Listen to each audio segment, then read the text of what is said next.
మంచిది నాన్న. దేవుని వాక్యంలోనికి మనం వెళ్దాం.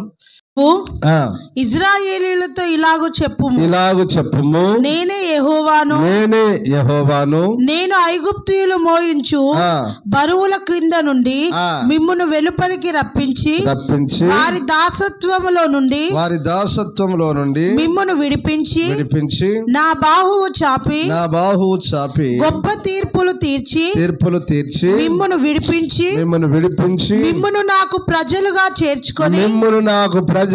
చేర్చుకొని మీకు దేవుడనై ఉందును.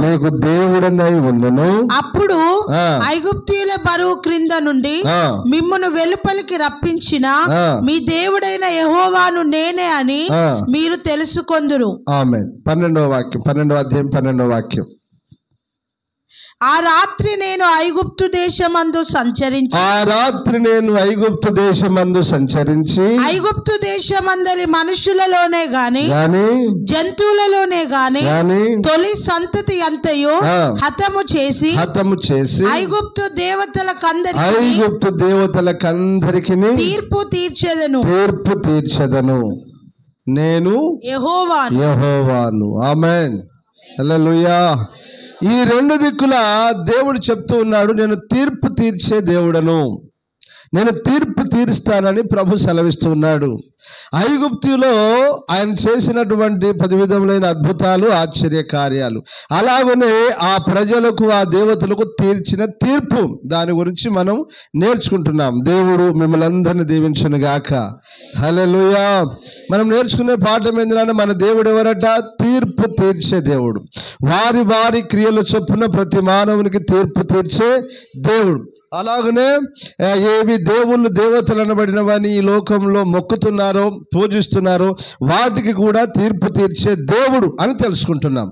ఆమేన్. ఐగుప్తు అనగా లోకం. ఈ లోకంలో ఎందరైతే దేవుళ్ళు, దేవతలని పూజిస్తూ ఆరాధిస్తున్నారో, దేవుడు ఆయన రాకడలో వారందరికీ కూడా తీర్పు తీరుస్తాడని దేవుని లేఖనాలు సెలవిస్తున్నాయి. దేవునికి మహిమ కలుగును గాక. ఆమేన్. హల్లెలూయా. ఐగుప్తులో ఉన్న దేవతలకు ఏం చేస్తున్నాడు? దేవుడు తీర్పు తీరుస్తున్నాడు. మనం నేర్చుకుంటున్నాం ఒక్కొక్క దేవుడికి, అంటే ఐగుప్తీయులు సేవించిన ఒక్కొక్క దేవుడికి ఎలాగున్నా దేవుడు తీర్పు తీరుస్తున్నాడు. మొదటగా పాము అని, రెండవదిగా నీళ్ళ దేవతకు అని, మూడవదిగా కప్ప దేవుడు. కప్ప అంటే హాకెట్ కదా, హాకెట్ అనేటువంటి దేవుడికని, ఇలాగున్న ఒక్కొక్క దేవుడికి, దేవతకి దేవుడు తీర్పు తీర్చడం మనం చూస్తున్నాం, నేర్చుకుంటున్నాం. ఈ లోకంలో ప్రతి మానవుని కూడా దేవుడు తీర్పు తీరుస్తారని మనము కూడా కొంచెం భయముతో మనం ఈ లోకంలో జీవించినట్లయితే నిశ్చయంగా తీర్పు తప్పించుకొని ఆయన నిత్య రాజ్యంలో ప్రవేశించదుము గాక. ఆమేన్. హల్లెలూయా. ఆయన యందు విశ్వాసం ఉంచువాడట, ఆయన చెప్పినట్లుగా జీవించువాడట తీర్పులోనికి రాక, మరణం చూడక నిత్య జీవంలో ప్రవేశిస్తాడట. ఆమేన్. హల్లెలూయా. మనం జ్ఞానము కలిగి బుద్ధి కలిగి దేవుని ఆజ్ఞానుసారంగా బ్రతికి ఆ నిత్య జీవాన్ని మనం స్వతంత్రించుకుందాము గాక. ఆమేన్. ఈరోజు 4వ తీర్పు, 3 అయిపోయినాయి కదా. ఈరోజు 4వ దానికి తీర్పు తీర్చాడు. వారు సేవించిన దేవుని పేరేంటి, వారికి ఎలాగున తీర్పు జరిగింది అనే విషయాలు మనం చదువుకున్నాం. నిర్గమకాండం 8వ అధ్యాయం 16వ వాక్యం నుంచి. అందుకు యెహోవా మోషేతో, నీవు నీ కర్ర చాపి ఈ దేశపు ధూళిని కొట్టుము, అది ఐగుప్తు దేశమందంతటను పేలగునని అహరోనుతో చెప్పుమనగా వారు అట్లు చేసిరి. అహరోను తన కర్రను పట్టుకొని చెయ్యి చాపి ఆ దేశపు ధూళిని కొట్టినప్పుడు పేలు మనుషుల మీదను జంతువుల మీదను ఉండెను. ఐగుప్తు దేశమందంత ఆ దేశపు ధూళి అంతయు పేలాయను. శకునగాండ్రు కూడా పేళ్లను పుట్టించవలనని తమ మంత్రముల చేత అట్లు చేసిరి గాని అది వారి వలన కాకపోయెను. పేలు మనుషుల మీదను జంతువుల మీదను ఉండగా శకునగాండ్రు ఇది దైవ శక్తి అని ఫరోతో చెప్పిరి. శకునగాండ్లు ఇది దైవ శక్తి అని ఫరోతో చెప్పిరి. అయితే యెహోవా చెప్పినట్టు ఫరో హృదయము కఠిన మాయను, అతడు వారి మాట వినకపోయెను. ఆమేన్. హల్లెలూయా. ఇప్పుడు దైవజనుడు మోసే అహరోనుతో చెప్పాడు. మళ్ళీ ఫరో దగ్గరికి వెళ్ళి, అయ్యా ఫరో గారు, ఇదిగో దేవుడు తన ప్రజల్ని సేవించుటకు పోనిమ్మని చెప్తున్నాడు. ఇప్పటికైనా 2-3 సార్లు ఇలాగున్న శిక్ష జరిగింది, ఇప్పటికైనా వదిలేయండి అయ్యా అని చెప్పాడు. చెప్పినప్పుడు అతడు వినలేదు. పోరా, ఏం చేస్తారు పోరా, మీరు మీ దేవుడు ఏం చేస్తారు పోరా అని మళ్ళీ ఆయన కఠినమైపోయిండు, తన హృదయాన్ని కఠినపరుచుకున్నాడు. ఆ తర్వాత ఇప్పుడు మోసే అహరోనుకు చెప్పగానే, ఇదిగో మనం వీధులోనికి వెళ్దాంపా, వెళ్ళినప్పుడు ఇక్కడ నీకు ఏం కనబడుతుందంటే దుమ్ము ఇట్లా కనపడుతుందయ్యా అన్నాడు. ఈ దుమ్మును కొట్టినానా, ఈ దుమ్మును కొడితే దేవుడు అంటున్నాడు, ఈ ఐగుప్తు దేశం అందంతటా పేర్లు చేస్తాను, వాళ్ళ మీద పడితే అవి వాళ్ళను పీడిస్తాయి అని చెప్పి దేవుడు చెప్తున్నాడు కాబట్టి కొట్టు అన్నాడు. అనగానే ఇప్పుడు భూమి మీద ఉన్నటువంటి ఆ దుమ్ము ఉంటుంది కదా, ఒక దగ్గరికి వెళ్ళి చూశాడు, ఆడ దుమ్ము ఇట్లా ఉన్నది, కర్ర తీసుకొని అలా కొట్టాడు, ఆ దుమ్ముని అలా కొట్టాడు. అలాగున్న అది లేచింది. ఇప్పుడు ఏదో ఇంట్లో కొట్టగానే లేస్తుందా లేదా? లేచింది. లేవగానే ఏమైందంటే ఇప్పుడు ఆ దుమ్ము పేర్లుగా మార్చబడ్డది. ఆమేన్, హల్లెలూయా. ఆ దుమ్ము, ఆ ధూళి అంతా ఏమైందంటే పేర్లుగా మార్చబడ్డది.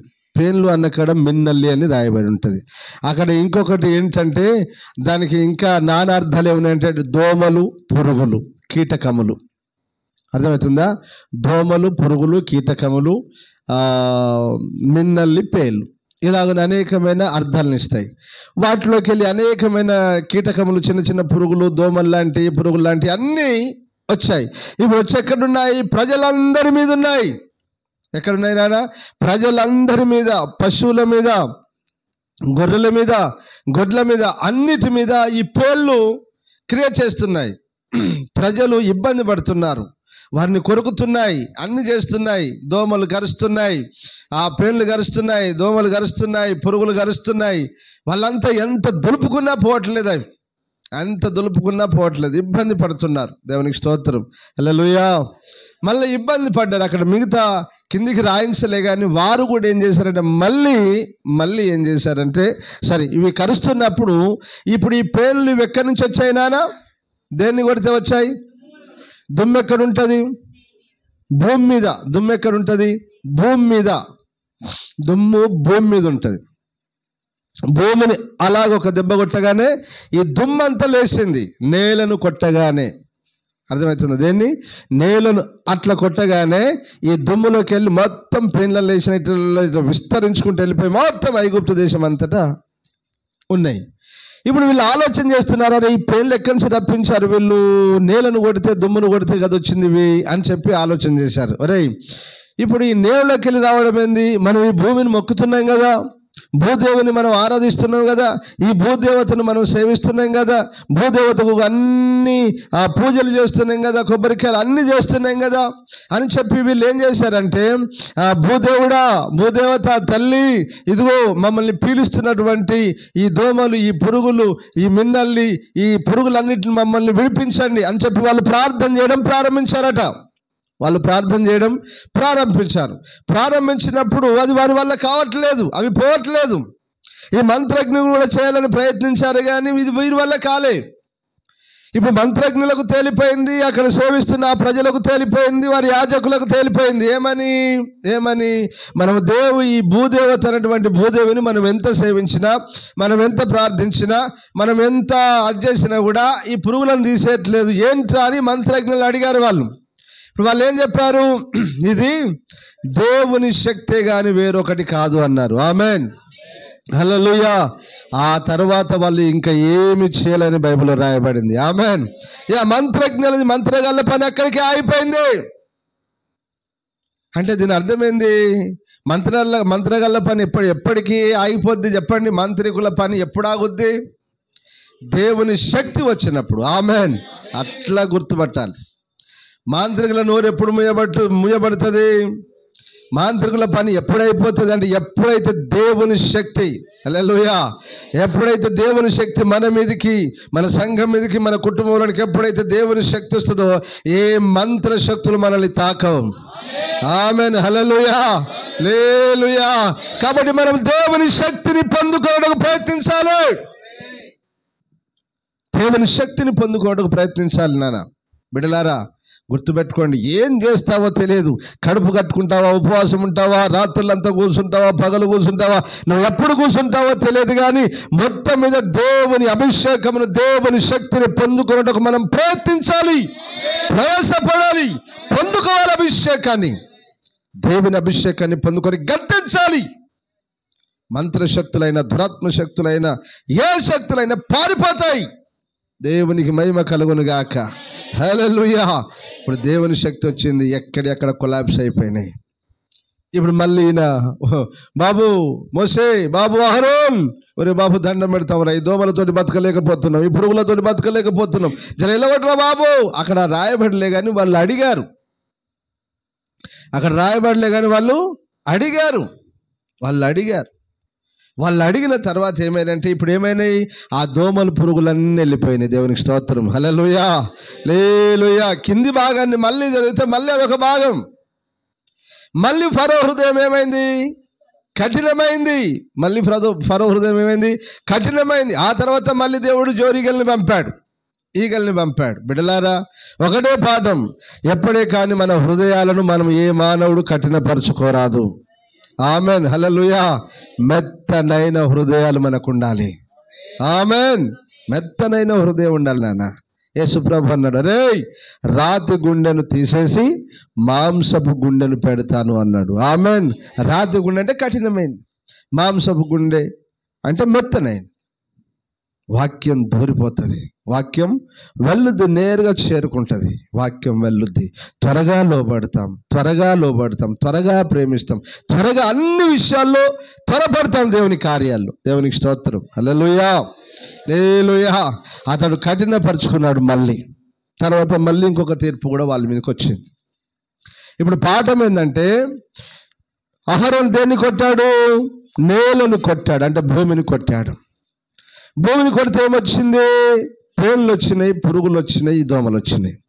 ఇప్పుడు వీటిని మళ్ళీ ఎవరు పంపించారు? ఇదే మోసే అహరోనులు వెళ్ళగొట్టారు. ఇంకా మంచుకున్నాడు కనుక వాడు కఠినమైపోయింది. మనకి ఏమైంది?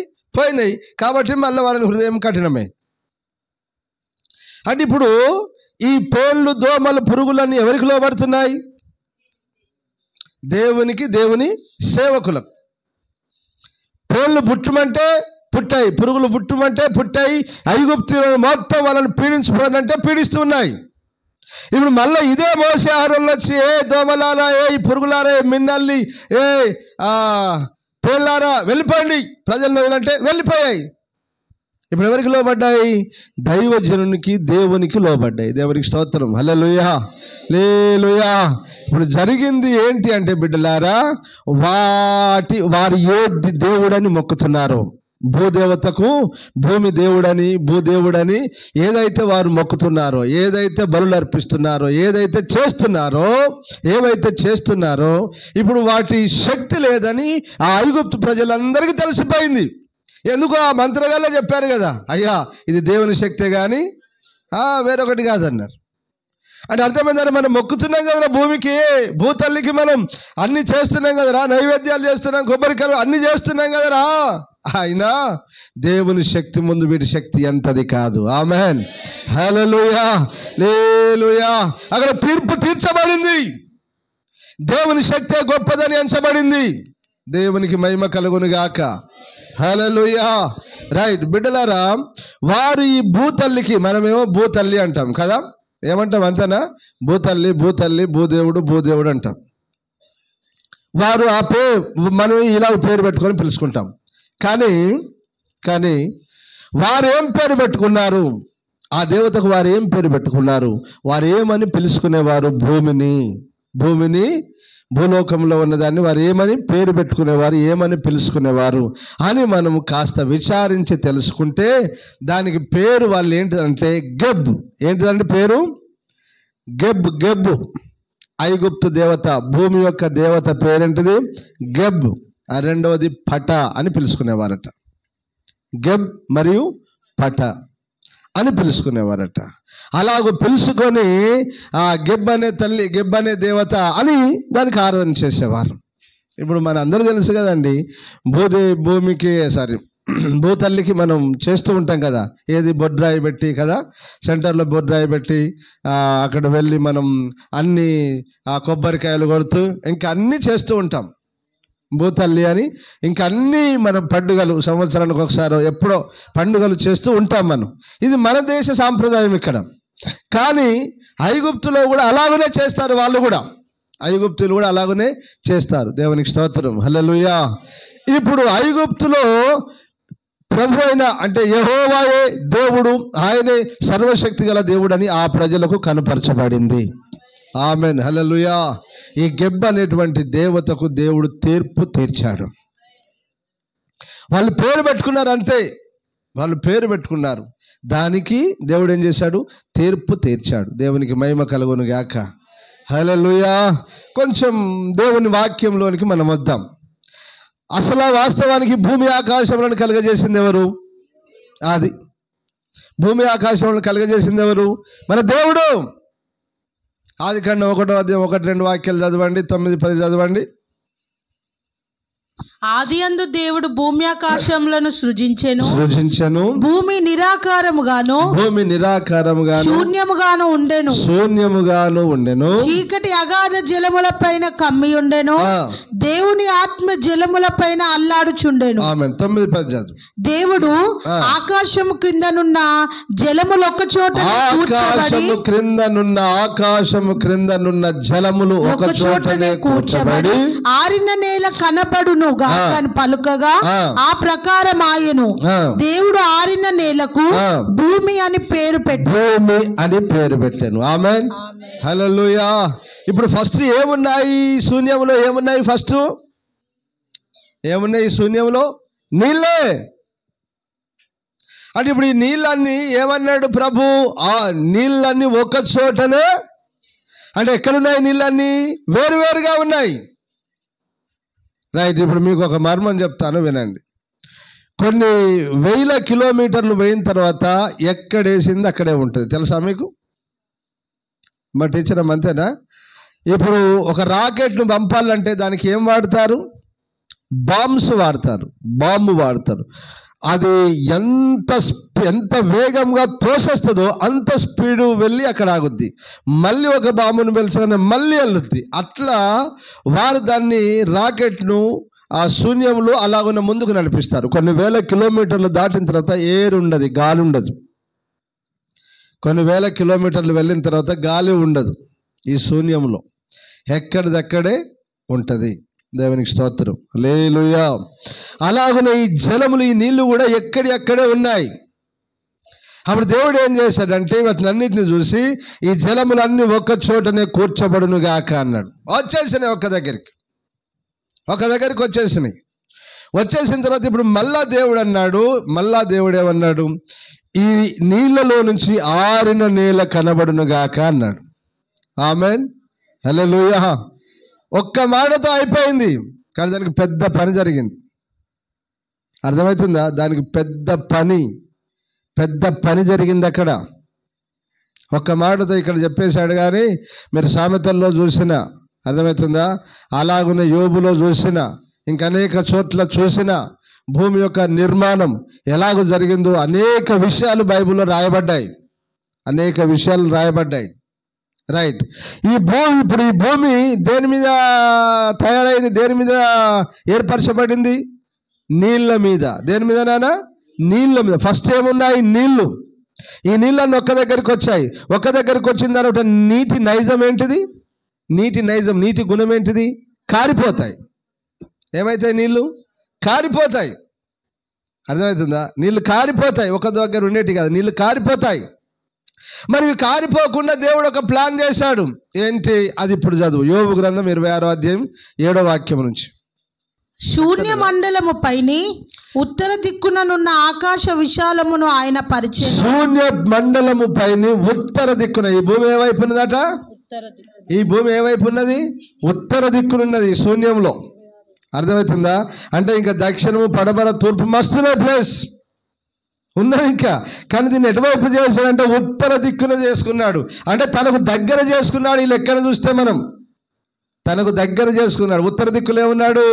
ఉత్తర దిక్కునే ఉన్నది మహారాజు పట్టణమైన పరిశుద్ధ పట్టణము సియోను అను పట్టణం ఉన్నది. ఆమేన్, హల్లెలూయా. చదువు నాన్న. ఉత్తర దిక్కుననున్న ఆకాశ విశాలమును ఆయన పరిచెను, శూన్యము పైన భూమిని వ్రేలాడదీసెను. వాటి క్రింద మేఘములు చినిగిపోకుండా, వాటి క్రింద మేఘములు చినిగిపోకుండా ఆయన తన మేఘములలో నీళ్లను బంధించెను. దాని మీద మేఘమును వ్యాపింపజేసి ఆయన తన సింహాసనపు కాంతిని మరుగుపరిచెను. ఆమేన్, హల్లెలూయా. ఇంకా చాలా సంగతులు ఉన్నాయి, తర్వాత చదువుకోండి మీరు. ఇప్పుడు భూమిని ఎక్కడ పరిచాడు? నీళ్ళ మీద. ఇప్పుడు ఈ నీళ్ళు ఎక్కడ ఆగాయి? మేఘములలో. ఏం చేశాయి? మేఘములను ఏం చేశాడు? గడ్డ కట్టించాడు. మేఘములను ఏం చేశాడు? గడ్డ కట్టించాడు. వర్షం కురిసిన తర్వాత మేఘం తేలిపోద్దా లేదా? విడిపోతుంది. మేఘం విడిపోనట్లు అన్నది వాక్యంలో. మేఘం వర్షం కురిసిన తర్వాత మేఘం విడిపోతుంది. ఇప్పుడు ఇక్కడ ఈ భూమి కిందున్న మేఘములు విడిపోకుండా, అవి విడిపోతే నీళ్ళు ఏమవుతాయి? కారిపోతాయి. భూమి ఏమవుతుంది? పడిపోతుంది. బేస్ ఉండదు. మీకు ఒక విషయం చెప్పాను, భూమిని ఎక్కడ స్థిరపరిచాడో తెలుసా? నీళ్ళ మీదనే. కానీ భూమికి పునాది ఉంది. ఆమేన్, హల్లెలూయా. ఈ 4 మూలలకు 4 పిల్లర్లు వేస్తే ఇల్లు ఎలా ఉంటుందో అలాగనే ఆయన పునాదుల మీద కట్టాడు ఈ భూమిని. ఏదో భూమి మీద తింటున్నావు, పడుకుంటున్నావు, పనులు చేసుకుంటున్నావు, విచ్చలవిడిగా బ్రతుకుతున్నావు, నాకేంట్రా అనుకుంటున్నావు. ఈ భూమి ఎలాగో నిర్మాణమైందో ఆలోచన చేయి. భూమి ఎలాగో నిర్మాణమైందో ఆలోచన చేయాలి ప్రతి మానవుడు. భూమిని దేవుడు ఎలా కలుగజేశాడో చూడాలి. చూడండి, మేఘములను ఏం చేశాడు? గడ్డ కట్టించాడు. ఇందులో నీళ్ళని ఏం చేశాడు? బంధించాడు. ఇప్పుడు ఈ నీళ్ళకెళ్ళి భూమి కావాలన్నాడు. కానీ మనకు ఆదికాండం 1:9-10 ఏం చెప్పింది? భూమి కలుగును కాకంటే కలిగింది. కానీ కింది పని ఎక్కడ ఎవరు చెప్తున్నారు? యోబు చెప్తున్నాడు. ఒరే బాబు, ఇట్లా చేసిండ్రా. నీళ్ళలన్నీ ఒక దగ్గర చేసిండు. నీళ్లు విడిపోకుండా, నీళ్లు జారిపోకుండా కింద మేఘాన్ని పెట్టిండు, మేఘాన్ని బంధించిండు, మేఘాన్ని గడ్డ కట్టించిండు, మేఘములో నీళ్లు పెట్టిండు. ఈ నీళ్ళలో నుంచి ఇప్పుడు భూమిని పుట్టించిండు. హల్లెలూయా, హల్లెలూయా. భూమికి పునాదులు వేసినప్పుడు అన్నాడు. సామెతల గ్రంథం 8:23 వాక్యం నుంచి. అనాది కాలము మొదలుకొని మొదటి నుండి భూమి ఉత్పత్తి అయిన కాలమునకు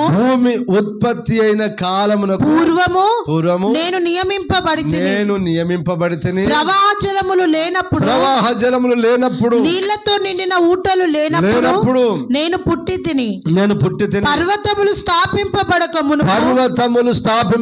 మునుపు కొండలు పుట్టక మునుపు భూమిని దాని మైదానములను ఆయన చేయక మునుపు నేల మట్టిని రవ్వంతయు సృష్టింపక మునుపు నేను పుట్టితిని. ఆయన ఆకాశ విశాలమును స్థిరపరిచినప్పుడు, మహాజలము మీద మండలమును నిర్ణయించినప్పుడు నేనక్కడ ఉంటిని. ఆయన పైన ఆకాశమును స్థిరపరిచినప్పుడు, జలధారలను ఆయన బిగించినప్పుడు, జలములు తమ సరిహద్దులు మీరకుండునట్లు ఆయన సముద్రమునకు పొలిమేరను ఏర్పరిచినప్పుడు, భూమి యొక్క పునాదులను నిర్ణయించినప్పుడు. ఇంటికి పునాదులు ఉన్నాయా? ఇంటికి పునాది ఉందా? మరి ఈ భూమికి కూడా పునాది ఉందట.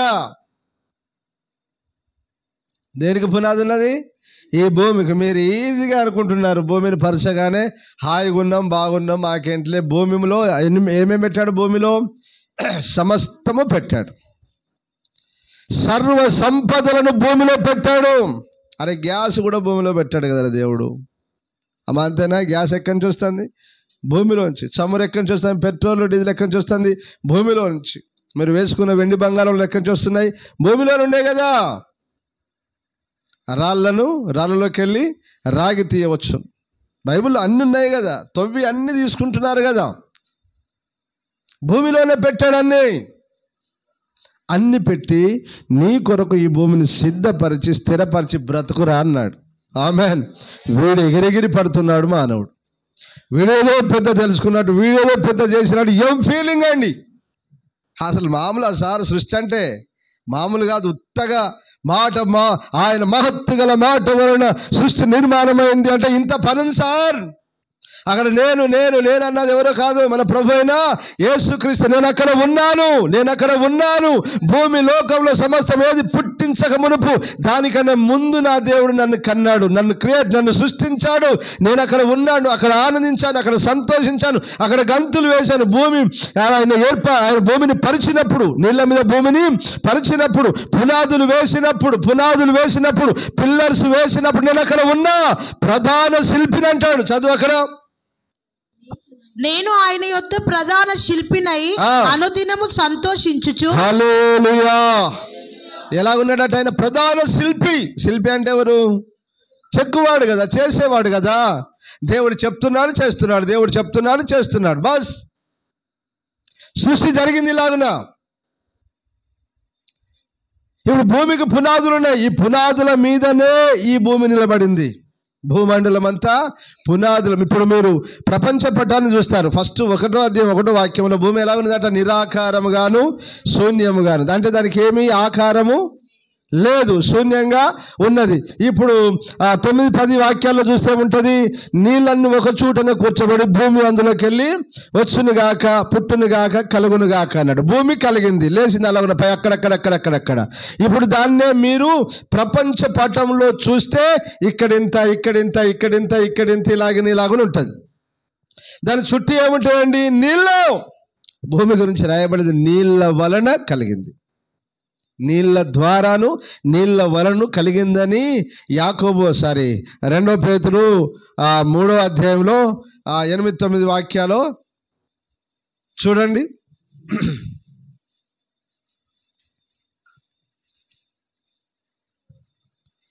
3వ అధ్యాయం భక్తిహీనుల తీర్పు 9-10 పైన ఉంటుంది. ప్రియులారా, అయితే ఇప్పుడున్న ఆకాశమును భూమియు భక్తిహీనుల తీర్పును నాశనమును జరుగు దినము వరకు అగ్ని కొరకు నిలువ చేయబడినవై అదే వాక్యము వలన భద్రము చేయబడి ఉన్నవి. నీళ్ళ వలన కలిగిందని పైకే ఉంటది నాన్న. ఏలయనగా పూర్వము నుండి ఆకాశం ఉండననియు 5వ వాక్యం అట. ఆకాశం ఉండననియు 2 పేతురు 3వ అధ్యాయం 5వ వాక్యం. ఆకాశం ఉండననియు నీళ్ళలో నుండి నీళ్ళ వలనను సమకూర్చబడిన భూమియు దేవుని వాక్యము వలన కలిగననియు వారు బుద్ధిపూర్వకముగా మరచిండ్రు. బుద్ధి తక్కువ వాళ్ళు మరిచిండ్రు. ఎట్లా బట్టి భూమి ఎక్కడి నుంచి తయారైందిరా? భూమి ఎక్కడ తయారైంది? నీళ్ళ వలన. దీన్ని తయారు చేసిన ఎవరు? దేవుని మాట ద్వారానే కలిగింది కదా. మరి తయారు చేసిన దేవుణ్ణి వదిలిపెట్టి భూమి దేవుడని మొక్కుతావేంట్రా? ఇది కదా పాయింట్. అరే, భూమి కలుగునుగా కానీ పలికిన దేవుని పక్కన పెట్టి భూతల్లి భూదేవుడు అని మొక్కుతావంటే కొంచెం ఆలోచించాలి కదండి. అది తయారు కానికి, దాన్ని నిర్మించడానికి దేవుడు ఎంత పని చేశాడో బైబిల్లో రాయబడింది సార్. యోబు గ్రంథం అంతా చదువు, ఆదికాండం అంతా చదువు, పత్రికలు చదువు, ఎలాగో తయారయ్యాయి. భూమికి ఏమన్నాడా? పునాదులు అన్నాడా లేదా? మన పునాది దేంతో కడతాం నానా? రాళ్లతో కడతాం కదా. ఇల్లుకి కానీ దేనికి కానీ మందిరానికి కానీ ఏం చేస్తాము? రాళ్లతో కడతాము. కరెంటు, కంకర, సిమెంటు, రాడ్డు, ఇటుక, ఇలాగ వాటి అన్నిటితో మనము మన పునాదులను వేసుకుంటాం, పిల్లర్స్ను వేసుకుంటాం. మరి దేవుడు ఎలాగేశాడో తెలుసా? మీకా గ్రంథం 6వ అధ్యాయం 2వ వాక్యం. మీకా గ్రంథం 6వ అధ్యాయం 2వ వాక్యం. తన జనుల మీద యెహోవాకు వాజ్యము కలదు. తన జనులు అనగా ఈ లోకంలో పుట్టిన తన ప్రజలందరితో దేవునికి వ్యాజ్యము అనగా గొడవ, పంచాయతీ, కొట్లాట కలదు. ఆయన ఇశ్రాయేలీల మీద వ్యాజ్యమాడుతున్నాడు, పంచాయతీ పెడుతున్నాడు. నిశ్చలములై భూమికి పునాదులుగా చలించని నిశ్చలం అంటే చలించనిది అని అర్థం. నిశ్చలములై భూమికి పునాదులుగా ఉన్న పర్వతములారా యెహోవా ఆడు వాద్యము ఆలకించుడి. ఆమేన్, హల్లెలూయా. ఇప్పుడు చెప్పండి, భూమికి పునాది ఏంటిదట? చెప్పండి గట్టిగా. భూమికి పునాది ఏంటిది నాన్న? పర్వతం. అంటే అర్థమైంది, పర్వతములు భూమికి పునాదిగా ఉన్నాయి, అవి పిల్లర్స్గా ఉన్నాయి. అక్కడక్కడక్కడ పర్వతాలు, అక్కడక్కడ గుట్టలు చూస్తే మనం ఏదో ఇక్కడ బోటి, ఇక్కడ గుట్ట అని అనుకుంటాం. కానీ దాని నుంచి దీని వరకు పరిచాడు దేవుడు భూమిని. ఈ మర్మం తెలియదు మానవునికి. అర్థమైందా? ఒక ఇంటికి ఎలాగైతే 4 పిల్లర్స్ ఉంటాయో, పైన స్లాబ్ ఎలాగుంటుందో, అలాగనే దేవుడు ఈ భూమిని కూడా అక్కడక్కడ పర్వతములు వేసి ఆ పర్వతములకు ఆనుకొని భూమిని పరచాడు. ఆ భూమి మీద నువ్వు నేను తింటున్నాం, పడుకుంటున్నాం, సంచరిస్తున్నాం, పనులు చేసుకుంటున్నాం. ఈ భూమి ఎలాగో కలిగిందో తెలియదు నీకు. ఈ భూమి ఎలా కలిగిందో నీకు తెలియదు. నీకేంటండి, మహా జ్ఞానులకు కూడా తెలియదు. మహా జ్ఞానులకు కూడా తెలియదు. మీ అందరికీ తెలిసిన ఒక మర్మం, గొప్ప వారికి సైతం తెలియని మర్మం. మీ అందరికీ తెలిసిన ఒక మర్మం, మహాజ్ఞానులకు సైతం తెలియని మర్మం ఏంటో చెప్పనా? భూమి ఈ సౌర కుటుంబంలో గొప్ప జ్ఞానులు కానీ, మేధావులు కానీ వారు ఇచ్చిన స్టేట్మెంట్ అంటే భూమి తన చుట్టూ తాను తిరుగుతూ సూర్యుని చుట్టూ తిరుగుద్ది అని వారు ఇచ్చిన స్టేట్మెంట్. మరి వాస్తవానికి బైబిల్ ప్రకారంగా మీరు చూస్తే భూమి తిరుగుద్దా, సూర్యుడు తిరుగుతాడా? చెప్పాలి మీరంతా. మీరు విద్య లేని పామర్లు, మీరు చదువుకున్న వాళ్ళేం కాదు, అంతేనా? డిగ్రీలు చేయలే, పీజీలు చేయలే, థియాలజీ చేయలే, ఏం చేయలే, కానీ మీకు ఒక మర్మం తెలిసింది. ఒరే నాయనా, భూమి తిరగదురా, భూమి కదలకుంటుంటుందిరా, స్థిరంగా ఉంటుందిరా, భూమి కాదురా, సూర్యుడే తిరుగుతాడురా అనే సత్యం నీకు తెలిసింది. మరి వారికి తెలియలేదు, ఏం చేద్దాం? అర్థమవుతుందా? వారికి తెలియలేదు.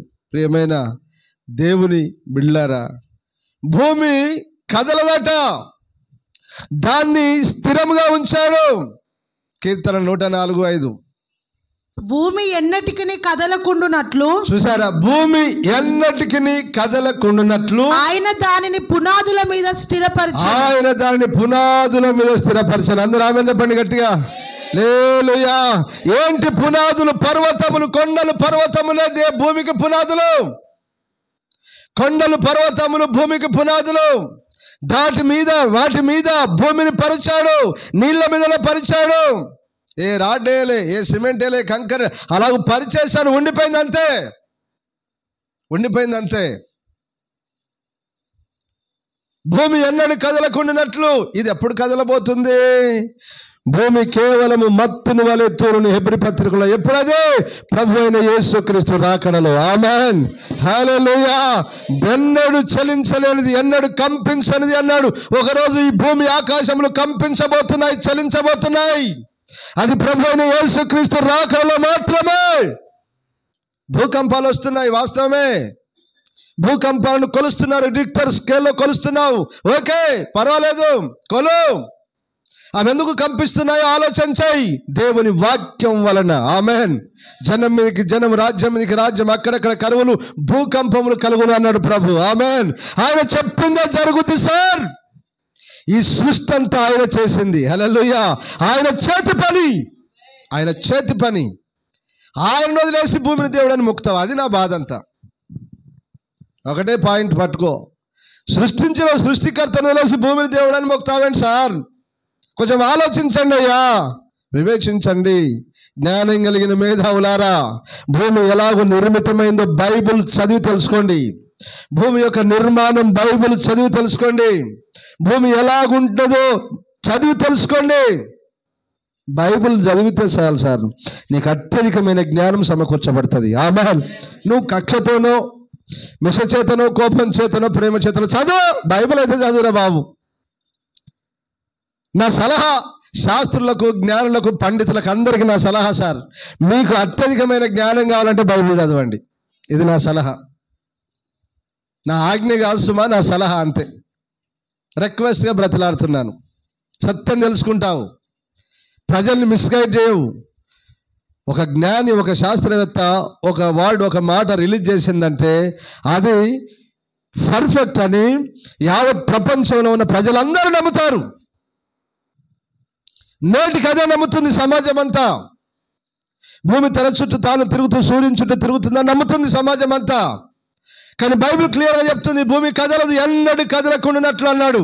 కదలదు, అది స్థిరంగా ఉంటుంది. మేఘంలో నీటిని బంధించి ఆ నీళ్ళ మీద దేవుడు భూమిని పరిచాడంటే ఎంత జ్ఞాని సార్ దేవుడు. నువ్వు దాన్ని వెతకకుండా, దాన్ని రీసెర్చ్ చేయకుండా, దాన్ని తెలుసుకోకుండా ఏది పడితే మాట్లాడితే ఎట్లాగనా? మీరు జ్ఞానులు కదా, మేధావులు కదా, ఏది పడుతుంది అలాగనంత స్టేట్మెంట్ ఇస్తే ఎట్లా? భూమి గుండ్రంగా ఉన్నది అనగడు. పాపం గుండ్రంగా ఉన్నందుకు గెలీలియోను కళ్ళు బిక్కేసి చంపేశారు. ఇది అసలు వాళ్ళు అరే పోతే పోని వాడు ఏదో చెప్పిండు, తెలుగు చెప్పి అనుకోవచ్చు కదా, వదిలేయలేదు వాళ్ళు. వాళ్ళకేం పిచ్చో అండి. ఈ భూమి గుండ్రంగా ఉన్నదని ఆయన సైంటిస్ట్, శాస్త్రవేత్త గెలీలియో కళ్ళు బీకి చంపేశారు సార్. మరి నీ అన్యాయం చదవకుండా ఏందిరా అంత అన్యాయం? మళ్ళీ వాళ్ళు కదట, వాళ్ళు దేవుని ప్రజలంట, వాళ్ళు అసలు ప్రేమించాల్సిన వాడు. అందుకే వ్యతిరేకం పుట్టింది క్రైస్తవ్యం మీద రోమాలో, ఆ కాలంలో, గ్రీకు కాలంలో. దేవునికి స్తోత్రం, హల్లెలూయా. చేయకూడదు సార్, అలాగున్నా చేయకూడదు. సరే, ఒకరికి తెలియక స్టేట్మెంట్లు ఇస్తారు. అది నిజము అనేది నిలకడ మీద పరిశీలన మీద, అది తర్వాత కొన్ని సంవత్సరాల తర్వాతనైనా కూడా అది బయలుపరచబడుతుంది. ఆమెన్, హల్లెలూయా. నేను మీ అందరికీ చెప్పే సత్యం ఏంటంటే బిడ్డలారా, భూమి తన చుట్టూ తాను ఎన్నడూ తిరగదు. ఆమెన్, హల్లెలూయా. అది సూర్యుని చుట్టూ కూడా తిరగదు. భూమి ఎన్నడూ కదలకుండా అలాగనే స్థిరంగా ఉంటుంది. సూర్యుడు మాత్రమే తిరుగుతాడు. చదవండి కీర్తన 9వ కీర్తన 9:19 నాన్న మొదటి వాక్యం చదువు. ఆకాశములు దేవుని మహిమను వివరించుచున్నవి, అంతరిక్షము ఆయన చేతి పనిని ప్రచురపరచుచున్నది. పగటికి పగలు బోధ చేయుచున్నది, రాత్రికి రాత్రి జ్ఞానము తెలుపుచున్నది. వాటికి భాష లేదు, మాటలు లేవు, వాటి స్వరము వినబడదు. వాటి కొలనూలు భూమి అంతటా వ్యాపించి ఉన్నది. లోకాది గంతముల వరకు వాటి ప్రకటనలు బయలు వెలుచున్నవి. వాటిలో ఆయన సూర్యునికి వాటిలో ఆయన సూర్యునికి ఒక గుడారము వేసెను. అతడు తన అంతఃపురములో నుండి బయలుదేరు. అతడు అంటే సూర్యుడు. అతడు తన అంతఃపురములో నుండి బయలుదేరు పెళ్లి కుమారుని వలె ఉన్నాడు. సూర్యుడు పరుగెత్తనుల్లసించున్నట్లు తన పథమునందు పరుగెత్తనుల్లసించుచున్నాడు. అతడు ఆకాశమున ఈ దిక్కు నుండి బయలుదేరి ఆ దిక్కు వరకు దాని చుట్టూ తిరిగి వచ్చుచున్నాడు. అతని వేడిమికి మరుగైనది ఏదియూ లేదు. యెహోవా నియమించిన ధర్మశాస్త్రము యథార్థమైనది. హల్లెలూయా. ఇప్పుడు చెప్పండి, ఎక్కడి నుంచి ఎక్కడికి వెళ్తున్నాడో సూర్యుడు? ఈ దిక్కు నుండి. ఇప్పుడు చెప్పు సైంటిస్ట్ గారు, శాస్త్రవేత్త గారు ఇప్పుడు చెప్పు, దీని అర్థమైందో? అందుకని యేసుప్రభు ఏమని తెలుసా? జ్ఞానులకు బయలుపరిచి పశుబాలురైన వీరికి, విద్యావిహీనులైన వీరికి నువ్వు బయలుపరిచి ఉన్నావు, నీకు స్తోత్రం అన్నాడు. ఆమెన్, హల్లెలూయా, హల్లెలూయా. బైబిల్ చదువుతున్నప్పుడు అనేక సంగతులు ఈ సృష్టిని గురించి కానీ, సృష్టిలో ఉన్న మర్మాలు, సృష్టిలో ఉన్న రహస్యాలను అనేకం బయలుపడతాయండి బైబిల్లో. నేను చాలా చదివాను, చూశాను బైబిల్లో. దేవునికి స్తోత్రం, హల్లెలూయా. మనం చెప్పుకుంటున్న పాఠం భూమిని గురించి కాబట్టి ఆ భూమి గురించిన విషయాలే మీకు చెప్తున్నాను. ఆమెన్, హల్లెలూయా. భూలోకం గుర్తుపెట్టుకోండి, అది స్థిరంగా ఉంటుంది, ఎన్నడూ కదల్చబడదు. సూర్యుడు మాత్రమే తిరుగుతాడు ఈ దిక్కు నుంచి ఆ దిక్కు వరకు. తన వేడిమికి మరుగైనది ఈ ప్రపంచంలో ఏదే లేదు. ఒక పెళ్లి కుమారుని వలె తన పథమునందు అంటే తన మార్గమునందు అతడు నుల్లసించుచున్నాడు. పరిగెత్తుటకు ఉల్లాసంతో వెళ్తున్నాడు. మీకు ఇంకొక మర్మం చెప్పనా? సూర్యునికి ఏమేసిండట? గుడారం అన్నాడు. ఏమన్నాడు? గుడారం. అదే యోబులో ఏమన్నాడు? చీకటికి వెలుగుకు సరిహద్దులు కలవన్నాడు. మీరు యోబు చదవండి, అదే ఇప్పటిదే. చీకటికి వెలుగుకు సరిహద్దులు కలవన్నాడు. ఇప్పుడు మన దగ్గర ఏంటి? ఇప్పుడు టైం ఎంత కదా? 1 దాటింది కదా. ఇప్పుడు మనకి ఇక్కడ ఎట్లున్నది? మనకు వెలుగు. మరి అమెరికాలో ఎందుకుంటుంది? భూమి అంతా ఒకటే కదా, సూర్యుడు ఒక్కడే కదా, వెలుగు అంతటికి రావాలి కదా. ఎందుకు చెప్పిండు ఆయన క్లియర్గా, యోబులో చెప్పిండు, చీకటికి వెలుగుకు సరిహద్దు. ఇప్పుడు ఈ సరిహద్దులోనే ఈ సూర్యుడు నుంచింది కదా, దీన్నే అన్నాడు ఒక గుడారం అని. ఆమేన్. దీన్నే అన్నాడు ఆయన గుడారం అని. దేవునికి స్తోత్రం. హల్లెలూయా. మీరు గమనించండి, సూర్యుడు వెళ్తూ ఉంటే వెలుగు వెళ్ళిపోద్ది, దీని తర్వాత ఏమొస్తా ఉంటుంది వెనకాల? చీకటి. అది అందుకనే మిగతా దేశాలకు మనకు కొన్ని గంటల తేడా, దీన్ని ఎవ్వడు ఈ ప్రపంచంలో మార్చజాలడు. ఆమేన్. హల్లెలూయా. ఆయన నియమం, ఆయన సృష్టి విధానం, ఎప్పుడు ఎక్కడ ఎలాగున ఆయన ప్రకాశించాలో, ఉదయించాలో, ఎలాగున నడిపించాలో ఆయన మాట చొప్పున సర్వ సృష్టి నడుస్తుంది. ఆమేన్. హల్లెలూయా. అందుకని ప్రేమతో నేను అందరికీ తెలియజేసేది ఒకటే, సృష్టించిన సృష్టికర్తను విడిచి సృష్టించబడిన దీన్ని మొక్కొద్దు. దేన్ని మొక్కొద్దు? ఈ లోకంలో సృష్టికర్తను మాత్రమే మీరు సేవించాలి. ఆమేన్. హల్లెలూయా. రైట్, మంచిది. యెషయా 45:18 కూడా చదివాయి. ఆకాశములకు సృష్టికర్తయగు యెహోవాయే దేవుడు, ఆకాశములకు సృష్టికర్తయగు యెహోవాయే దేవుడు, ఆయన భూమిని కలుగజేసి దాన్ని సిద్ధపరిచి స్థిరపరచెను. నిరాకారముగా నుండునట్లు ఆయన దాన్ని సృజింపలేదు. నివాస స్థలమగునట్లుగా దాన్ని సృజించెను. అందరూ ఆమేన్ చెప్పండి. హల్లెలూయా. ఇప్పుడు నన్ను చూడండి, ఇది సైంటిస్టులకే, ఇది మీకు చెప్పేది కాదురా, నిజం చెప్తున్నాను. ఇది మీకు చెప్పేది కానే కాదు బిడ్డలారా, కానీ మీకు చెప్తున్నాను, నెమ్మదిగా ఒలిచి పెట్టినట్టుగా చెప్తున్నాను, అర్థం చేసుకోండి. ఈ భూమిని ఏం చేసినట్ట దేవుడు? నివాస యోగ్యంగా ఉండినట్లు. ఎందుకు సార్ పరిగెడుతున్నావు వేరే గ్రహాల మీదకి? ఎందుకు పరిగెడుతున్నావు? ఎన్ని సంవత్సరాలుగా రీసెర్చ్ చేస్తున్నావు? ఎన్ని కోట్ల ప్రజాధనాన్ని నష్టపరుస్తున్నావు? ఈ మాట అడిగితే బాధపడతారు వాళ్ళు. రే, భూమిని కలుగజేసినరా నీకు నివాస యోగ్యంగా? భూమి మీదనే ఉంది సార్, ఆక్సిజన్, వాటర్ భూమి మీదనే ఉన్నది, భూమి లోపలనే ఉన్నది సమస్త సమృద్ధి. అర్థమైందా నాన్న? భూమి మీద, భూమి లోపలనే సమస్త సమృద్ధి ఉన్నది. వెండి ఎక్కడా? బంగారం ఎక్కడా? రాగి ఎక్కడా? ఇత్తడెక్కడా? గ్యాస్ ఎక్కడా? పెట్రోల్, డీజిల్ ఎక్కడా? ఇంధనములన్నీ ఎక్కడా? భూమిలోనే కదా. ఆడ నివసించడానికి నీళ్లు లేవు, ఆక్సిజన్ లేదు, ఎందుకు పరిగెడుతున్నావు అక్కడికి? ఎందుకు ఇది? అరే ఈ వాక్యం చదువు, బైబిల్ చదువు. ఏ ఉపగ్రహం మీద నువ్వు నివసించలేవు, ఏ గ్రహం మీద నివసించలేవు నువ్వు. భూమిని ఒక్కదానే దేవుడు మానవుని భూమి ఈ నేల మట్టిలో నుంచే తీశాడు. మానవుని ఈ మర్మ మెరుగు, ఈ నేల మట్టిలో నుంచే మనిషిని తీసి వాడిని తయారు చేసి నాసిక రంధ్రంలో జీవవాయువును ఊది జీవాత్మను చేసి ఇదే భూమి మీద బ్రతుకుపోరా అని ఈ భూమిని మానవుని కొరకు సిద్ధం చేశాడు, దీన్ని స్థిరపరిచాడు. నీకు అన్ని సకల వనరులు ఇక్కడ పెడితే ఎక్కడ వెతుకుతున్నావేం సార్? ఏం లేని చోట వెతుకుతున్నావేంది? నివాస యోగ్యముగా ఉండునట్లు, నివాస యోగ్యముగా ఉండునట్లుగా భూమిని చేశాడు. సర్వ సమృద్ధి భూమిలోనే ఉంది. అర్థమవుతుందా?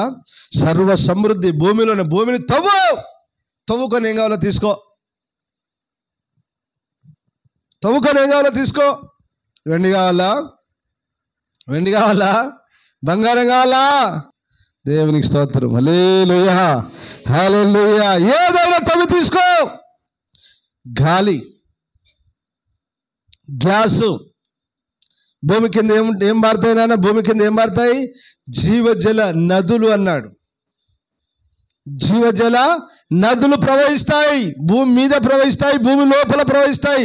బోర్లు వేస్తే నీళ్ళు ఎడికల్లో వస్తాయి అనుకుంటున్నారు మీరు? అమ్మా, కింద మారుతున్నాయి. మీకు తెలుసా, సముద్రంలో మంచి నీళ్ళ నదులు ప్రవహిస్తాయి. సముద్రం ఉంది కదా, సముద్రం అంతా ఉప్పు నీళ్ళు కదా, సముద్రంలో కూడా మంచి నీళ్ళ నదులు ప్రవహిస్తాయి. ఎక్కడి నుంచి వచ్చినాయి అక్కడికే తిరిగిపోతాయట.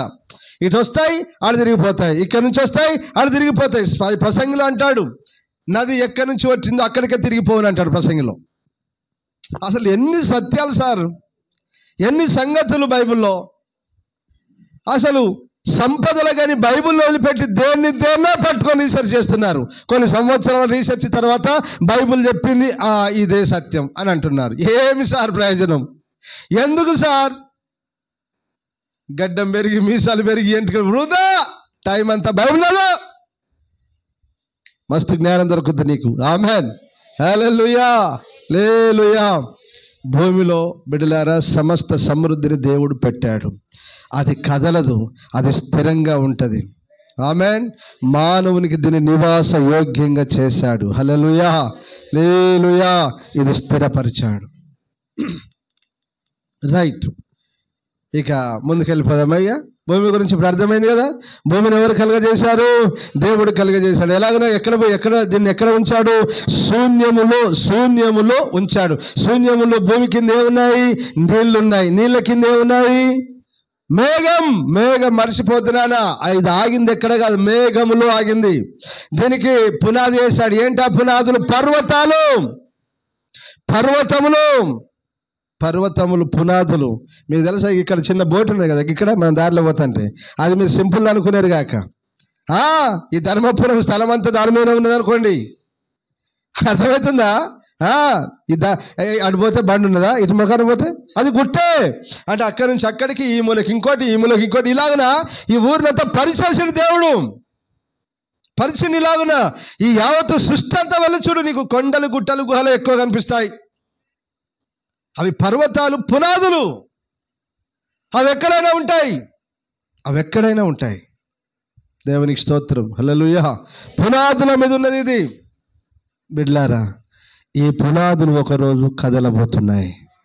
ఆమెన్, హల్లెలూయా, హల్లెలూయా. అది చదువు ఇప్పుడు కీర్తనల గ్రంథం 98:9. 98వ కీర్తన. భూమికి తీర్పు తీర్చుటకై. అది ఇప్పుడు బాగా జాగ్రత్తగా ఆలోచించండి. ఇక్కడ అన్ని రాసింది దేవుడు. భూమికి తీర్పు తీర్చుటకై, నీతిని బట్టి లోకమునకు తీర్పు తీర్చుటకై, న్యాయమును బట్టి జనములకు తీర్పు తీర్చుటకై యెహోవా వేంచేసి. హల్లెలూయా, హల్లెలూయా. ఏం చేయబోతున్నాడు? ఈ భూమికి ఆయన తీర్పు తీర్చబోతున్నాడు. భూమి ఆకాశములు రవులు కొనిపోబోతున్నాయి. పంచభూతములు మహావేంద్రంతో లయం కాబోతున్నాయి. భూమి ఆకాశములు ఆయన సన్నిధిలోంచి చాప వల చుట్టబడబోతున్నాయి.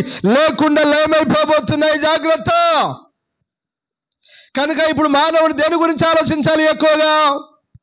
భూ సంబంధమైన వాటి గురించా? భూముల గురించా? ఇళ్ళ గురించా? ఆస్తుల గురించా? భూ సంబంధమైన దాని కొరకా? దేని కొరకు ఆలోచించాలి మానవుడు? మానవుడు అంటే లోకంలో పాపం దేవుని ఎరుగని ప్రజలు వేరండి. వారు ఆలోచిస్తే వేరు. నిజమైన క్రైస్తవుడు, దేవుని బిడ్డ అని చెప్పుకుంటున్నవాడు దేని కొరకు ఆలోచించాలి? క్రైస్తవులు భూముల కొరకు కొట్టుకొని చేస్తున్నారు కదరా అమ్మా, అంతేనా? భూములు భూ సంబంధమైంది. దేవుడు ఒకరోజు ఈ భూమికి తీర్పు తీర్చబోతున్నాడు. హల్లెలూయా, హల్లెలూయా. భూమికి తీర్పు తీర్చబోతున్నాడు ఆయన. యెషయా గ్రంథం 8వ అధ్యాయం 24:18-19 చదువు. కేవలము తునకలైపోవచ్చున్నది. భూమి బహుగా దద్దరిల్లుచున్నది. భూమి మత్తుని వలె కేవలము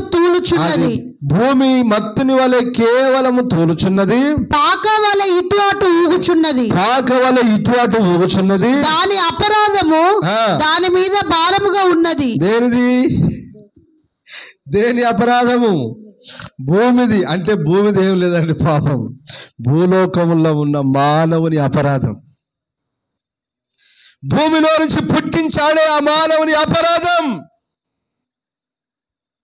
ఎంతకాలం సార్? ఇంకెంతకాలం అపరాధులుగా, ఇంకెంతకాలం పాపులుగా, ఇంకెంతకాలం దుర్మార్గులుగా, ఇంకెంతకాలం బ్రతుకుతారు ఇలాగునా? దేవునికి కోపం వస్తుంది. దేవుడు భరించలేకపోతున్నాడు. బిడలారా, భూలోకం మీద ఉన్న సమస్త జనులారా, విడవండి మీ పాపాలను, మీ అక్రమాలను, మీ అవిధేయతను, మీ దోషములు విడవండి, మీ పాపములు మానండి. దేవుని వైపు తిరగండి. మీ పాపములు బట్టి, మీ అక్రమములు బట్టి, మీ అవిధేయతను బట్టి భూమికి భూలోకంలో ఉన్న సమస్తమునకు దేవుడు తీర్పు తీర్చబోతున్నాడు. ఆమేన్. హల్లెలూయా, హల్లెలూయా. చదువునానా. భారముగా ఉన్నది, అది పడి ఇకను లేవదు. భయంకరమైన వర్తమానము విని పారిపోవాడు గుంటలో పడును. బహుదినములైన తర్వాత వారు దర్శింపబడుదురు. చంద్రుడు వెలవెలబోవును, సూర్యుని ముఖము మారును. సైన్యములకు అధిపతియగు యెహోవా సీయోను కొండ మీదను యెరూషలేములోను రాజగును. పెద్దల ఎదుట ఆయన ప్రభావము కనబడును. ఆమేన్.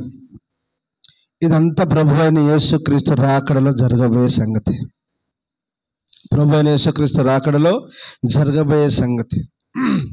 వాటి మీద నీరు పొయ్యబడినట్లుగా భూమి ఆయన అడుగు పెడితే మైనము వలె కరిగిపోద్దట. అర్థమవుతుందా? వాటి మీద నీరు పోయబడినట్లుగా భూమి మీద దేవుడు అడుగు పెడితే భూమి మైనం వలె క్రొవ్వొత్తిలాగా కరిగిపోతుంది. కారణం ఏంటి? ఈ భూలోకంలో నివసిస్తున్న మానవుని పాపమును బట్టి ఆ భారం ఎక్కువైపోయిందట. ఆ పాప భారం ఏమైంది? ఎక్కువైపోయింది. అందుకని దేవుడు భూమికిని భూలోకంలో ఉన్న సమస్త మానవులకిని ఆయన తీర్పు తీర్చబోతున్నాడు. ఆమేన్. హల్లెలూయా, హల్లెలూయా. ఇది శాశ్వతము కాదు, నువ్వు శాశ్వతము కాదు. మరి ఇప్పుడు నువ్వు దేన్ని మొక్కాలి? ఎవరిని మొక్కాలి? ఎవరిని సేవించాలి? ఎవరిని ఆరాధించాలి? ఎవరికి లోబడాలి? దేని కొరకు భూమి మీద బ్రతకాలి? దేని కొరకు కనిపెట్టాలి? భూ సంబంధమైన వాటి విషయంలో కాదు నాన్న. నీ పౌరసత్వం ఎక్కడున్నది? పరలోకంలో. నీ ధనం ఎక్కడున్నది? పరలోకంలో. నీ సింహాసనం ఎక్కడున్నది? పరలోకంలో. నీ అధికారం ఎక్కడున్నది? పరలోకంలో. నీకు ఘనత ఎక్కడున్నది? పరలోకంలో. నువ్వు జీవించేది యుగాయుగాలు ఎక్కడ జీవించబోతున్నావు? పరలోకం. నీ పౌరసత్వం అక్కడుంది. నీ ఆలోచన, నీ పద్ధతి అన్నీ అక్కడే ఉండాలి. భూ సంబంధమైన వారు కాదు నాన్న. మీరు ఎప్పుడైతే మీరు రక్షణ పొందారో, బిడ్డ జాగ్రత్తగా వినండి నాన్న. ఎప్పుడైతే మీరు రక్షింపబడ్డారో, ఎప్పుడైతే రక్షణ పొందుకున్నారో, ఎప్పుడైతే దేవుని దగ్గరికి వచ్చారో, అప్పటి నుంచి నీ పౌరసత్వం పరలోకం. ఆమేన్. హల్లెలూయా. ఈ భూ సంబంధమైన వాటి కొరకు పరిగెత్తకు. ఒకరోజు తీర్పు తీర్చబోతున్నా నాన్న. ఒకరోజు భూమి ఆకాశం రౌలుకొని పోబోతున్నాయి. ఉండవి ఆయన సముఖంలో నుంచి ఎక్కడైనా ప్రకటన 20:11 చదువు. 20వ అధ్యాయం. మరియు ధవలమైన మహాసింహాసనమును దాని యందు ఆసీనుడైన ఒకరిని చూచితిని. భూమి ఆకాశములు ఆయన సముఖము నుండి పారిపోయెను. భూమి ఆకాశములు ఆయన సముఖము నుండి పారిపోయెను. ఉండవు. తీర్పు తీర్చబోయే దినం వరకు ఇవే ఉండవు. భూమి ఆకాశములు మొత్తం లయం కాబోతున్నాయి. కాబట్టి సృష్టించిన సృష్టికర్తనే నువ్వు సేవించాలి, ఆరాధించాలి. కానీ ఇంకా భూమినని, భూదేవుడు, భూతల్లి అని, అలాగనే భూ సంబంధమైన వాటి మీద మనసు పెట్టి భూ సంబంధమైన వాటి కొరకు పరిగెడుతూ ఇలాగనే మనం జీవించకూడదు. ఆమేన్. హల్లెలూయా, హల్లెలూయా. భూమికి భూలోకంలో ఉన్న సమస్తమునకు తీర్పు జరగబోతుంది. కాబట్టి ఇప్పుడు మనం దేని కొరకు కనిపెట్టాలి? ఇప్పుడు చదువు 2 పేతురు 3వ అధ్యాయం 13వ వాక్యం. 10 నుంచి చదువు. అయితే ప్రభు దినము దొంగ వచ్చినట్లు వచ్చును. ఆ దినమున ఆకాశములు మహాధ్వనితో గతించిపోవును. పంచభూతములు మిక్కటమైన వేంగ్రముతో లయమైపోవును. భూమి దాని మీదనున్న కృత్యములు కాలిపోవు. చూసారా నాన్న? ఇది కథ కాదు, జరగబోయే ఉదంతం. ఈ భూలోకం మీద జరగబోయే ఉదంతం ఇది. ఇదేదో కట్టు కథ, ఊహ కల్పన కథ కాదు. ఇది జరగబోయేది ప్రభు చెప్తున్నాడు. లోకంలో ఉన్న సమస్తం కాలిపోబోతున్నాయి. అగ్ని కుమ్మరించబోతుంది భూలోకం మీద. అన్ని కాలిపోబోతున్నాయి. కృత్యములు, పంచభూతములు మహావేంద్రంతో లయం కాబోతున్నాయి. ఇకనైనా దేవుని వైపు తిరగండి. ఆమేన్. హల్లెలూయా. దేవుని వైపు తిరగండి బిడ్డ, దేవుని వైపు తిరగండి నాన్న. భూలోకం శాశ్వతం కాదు నాన్న. ఈ లోకంలో మనం బ్రతుకు 70-80 సంవత్సరాలే కదరా. అయినను వాటి వైభవం, ఆయాసం, కష్టం, దుఃఖం, బాధ. తెల్లారు లేస్తే బాధే. ఇది కాదు శాశ్వతమైంది. వెళ్ళబుచ్చు ఈ బ్రతుకునంత. కానీ నీ చూపు, నీ గురి, నీ ఆలోచన మొత్తం దేవుని మీదనే ఉండాలి. ఆమేన్, హల్లెలూయా. చదువునాను. ఇవన్నీ ఇట్లు లయమైపోవునవి గనుక ఆకాశములు రవులుకొని లయమైపోవునట్టు పంచభూతములు మహావేంద్రముతో కరిగిపోవునట్టు దేవుని దినపు రాకడ కొరకు కనిపెట్టుచు దానిని ఆశతో ఆపేక్షించుచు మీరు పరిశుద్ధమైన ప్రవర్తనతోనూ భక్తితోనూ ఎంతో జాగ్రత్త గలవారై ఉండవలెను. అయినను మనము ఆయన వాగ్దానమును బట్టి క్రొత్త ఆకాశముల కొరకును క్రొత్త భూమి కొరకును కనిపెట్టుచున్నాము. వాటి యందు నీతి నివసించు. హల్లెలూయా, హల్లెలూయా. క్రొత్త ఆకాశం, క్రొత్త భూమి కొరకు మనం కనిపెడుతున్నాము. అవి దేవుని సన్నిధిలో నిర్మించబడబోతున్నాయి. వాటిలో ఎవరు నివసిస్తారు? నీతి అంటే అర్థమైంది, నీతిమంతులు మాత్రమే నివసిస్తారు. ఆమేన్, హల్లెలూయా. పరిశుద్ధులు మాత్రమే నివసిస్తారు అక్కడ. పాపం, అక్రమం, అవిధేయత, దోషం వారికి నిషిద్ధమైనది ఏది అందులో నివసించదు అని రాయబడింది ప్రకటన గ్రంథంలో. నిషిద్ధమైనది ఏది దానిలో ప్రవేశించబడదు అని రాయబడింది. కాబట్టి బిడ్డలారా, దేవుని వాక్యమే మనకు ప్రామాణికం. ఈ వాక్య ప్రకారమే మనం అందరం బ్రతకాలి. హల్లెలూయా, హల్లెలూయా. ఇప్పుడు చెప్పండి, దేని కొరకు కనిపెట్టాలి మనము? క్రొత్త భూమి కొరకు, క్రొత్త ఆకాశం కొరకు కనిపెట్టాలి. ఈ లోకంలో ఉన్న వాటి కొరకు కాదు మనం కనిపెట్టాల్సింది. ఈ లోకానికి తీర్పు జరగబోతుంది. భూమికి, ఆకాశములకు, కృత్యములకు, మానవులకు, సమస్తానికి తీర్పు జరగబోతుంది. లయపరచబడబోతున్నాయి. నీ దృష్టి అంతా అక్కడే ఉండాలి. ఆ క్రొత్త భూమికి ఏం రాబోతుందయ్యా? ప్రకటన గ్రంథం 21 చదువు మొదటి వాక్యాలు. అంతటా నేను క్రొత్త ఆకాశమును క్రొత్త భూమిని చూచితిని. మొదటి ఆకాశమును మొదటి భూమి గతించిపోయెను, సముద్రమును ఇకను లేదు. మరియు నేను నూతనమైన యెరూషలేము అను ఆ పరిశుద్ధ పట్టణము తన భర్త కొరకు అలంకరింపబడిన పెళ్లి కుమార్తె వలె సిద్ధపడి పరలోకమందున్న దేవుని యొద్ద నుండి దిగి వచ్చుట చూచి. హల్లెలూయా. ఎక్కడ దిగి వచ్చింది? క్రొత్త భూమి మీదకే. ఎక్కడ దిగి వచ్చిందా? క్రొత్త భూమి మీదకి దిగి వచ్చింది. క్రొత్త భూమి మీదకి దిగి వచ్చింది. అది ఏ పట్టణము? ఇప్పుడు ఉన్నాయి కదా, ఇప్పుడు ఈ దేశాలన్నీ, భారతదేశం, ఈ దేశం, ఆస్ట్రేలియా, అమెరికా, ఈ దేశం, ఆ దేశం అని ఉన్నాయి కదా. ఇదంతా ఉండదు అప్పుడు. ఒకే ఒక్క దేశం, ఒకే ఒక్క పట్టణం, ఒకే ఒక్క పట్టణం. ఏంటది? నూతనమైన యెరూషలేము అను పరిశుద్ధ పట్టణం. హల్లెలూయా. దాని వెడల్పు మామూలు అనుకుంటున్నారా మీరు? దాని కొలత ఉన్నది తెలుసా? ఇక్కడ కొన్ని కోసులు అన్నాడు. 750 కోసులు, 750 కోసులు. ఓ కోసు ఎంత? 1.6 అంటే ఎంత? 2 మైళ్ళు. ఒక కోసు అంటే 2 మైళ్ళు. ఒక మైలు ఎంత? 1.6. కొన్ని వేల కిలోమీటర్లు. 1500 పైన ఇంచుమించు 2000 కిలోమీటర్లు సరౌండింగ్ ఏరియాతో చుట్టూ 4 దిక్కుల. ఇటు కొలిస్తే 2000 కిలోమీటర్లు, ఇటు కొలిస్తే 2000, ఇటు కొలిస్తే 2000, ఇటు కొలిస్తే 2000, ఇటు కొలిస్తే 2000. ఇంచుమించు చెప్తున్నాను. 2000 కిలోమీటర్ల విస్తీర్ణంతో నూతనమైన యెరూషలేము పరిశుద్ధ పట్టణం నిర్మించబడబోతుంది. ఆమేన్, హల్లెలూయా, హల్లెలూయా. ఆ నగరము దాని అసలు మామూలు కూడా దగ్గ మెరియు. ఇక్కడెక్కడ చూసినా చీకటే కదా. ఇక్కడెక్కడ చూసినా చీకటే, దొంగలే, మోసమే, దోసుకునే, పాపమే, ఆక్రమే అన్నీ. కానీ అక్కడ ఏది ఉండదట. ఏది ఉండదు నానా? నెమ్మది, విశ్రాంతి, సమాధానము కలిగిన స్థలము. ఒక్కరోజు కాదు, 2 రోజులు కాదు, 100 సంవత్సరములు కాదు, 1000 సంవత్సరములు కాదు, యుగాయుగములు ప్రభుతో జీవించబోతున్నాం. హల్లెలూయా. దాని కొరకు కనిపెట్టు, అందులో ప్రవేశించు. భూ సంబంధమైన వ్యక్తులుగా, భూమిని సేవించి ఆరాధించే వ్యక్తులముగా మనం అన్నాడు ఉండరాదు. ఆమేన్, హల్లెలూయా, హల్లెలూయా. నూతన భూమి కొరకు కనిపెట్టు. యెరూషలేమును పరిశుద్ధ పట్టణముకు కొరకు కనిపెట్టము, అందులో ప్రవేశించు. దేవుడు ఈ మాటలు మనందరి వెనుకడిలో దీవించునుగాక. ఆమెన్. హల్లెలూయా.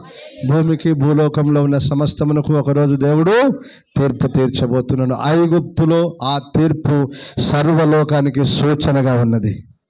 అర్థమవుతుందా? ఐగుప్తులో ఆయన తీర్చిన తీర్పు సర్వ సృష్టికి, సర్వ భూమికి సూచనగా ఉన్నది. కాబట్టి బిడ్డలారా, దేవుడు భూలోకానికి, పంచభూతములకు, ఆకాశములకు, సమస్తములకు తీర్పు తీర్చబోతున్నాడు. కాబట్టి జాగ్రత్త. పరిశుద్ధమైన ప్రవర్తన కలిగి, దేవుని యందు భయం భక్తి కలిగి నీతిగా బ్రతుకుదాం. ఆ నూతన భూమి, ఆ యెరూషలేము పరిశుద్ధ పట్టణంలో ప్రవేశించుదాం. దేవునికి స్తోత్రం. హల్లెలూయా.